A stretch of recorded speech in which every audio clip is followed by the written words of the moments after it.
అక్షయ్ అయితే అవనిని పిలిచి అమౌంట్ అయితే తీసి ఇస్తూ ఉంటాడు. అవని అయితే ఏం చేస్తున్నారు ఈయన అనైతే అలా చూస్తూ ఉంటుంది. ఇగో డబ్బులు తీసుకో అనైతే అంటూ ఉంటాడు అక్షయ్.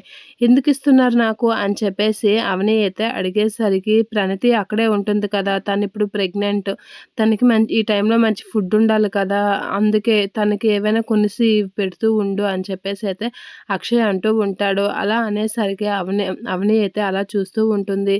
ఈ టైంలో తనకి మంచి ఫుడ్ అవసరం, కొంచెం రెస్ట్ అవసరం, అందుకే ఫుడ్ మంచిది పెడితే కొంచెం బాగుంటుంది కదా అని చెప్పేసి అంటూ ఉంటాడు అక్షయ్. అలా అనేసరికి అవని అయితే మీ అన్నయ్య ప్రేమ మీరే దగ్గరుండి ఇవ్వండి, నేనెందుకు ఇస్తాను, మీకు అంత ప్రణతి మీద అంత ప్రేమ ఉంటే నేనేం అడ్డు చెప్పలేదే, మిమ్మల్ని రావద్దని చెప్పలేదే, మీరే వచ్చి ఏటేటి ఇవ్వాలనుకుంటున్నారో కొనిసి ఇవ్వండి, నేనైతే మీ అన్న చెల్లెల మధ్య ప్రేమకి నేను వారధినా అనైతే అవని అనేస్తూ ఉంటుంది. మీకు ఏం చేయాలనిపించినా ఏం కొనాలనిపించినా నేను ఎప్పుడూ అబ్జెక్షన్ చేయను, మీ చెల్లికి ఏం చేయాలన్నా ఏం కొనాలన్నా మీరు ఎప్పుడైనా వచ్చి ఇచ్చి వెళ్ళొచ్చు అని చెప్పేసి అయితే అక్షయ్తో అవని అంటూ ఉంటుంది. ఆ మాటలకి అక్షయ్ అయితే అలా చూస్తూ ఉండిపోతూ ఉంటాడు.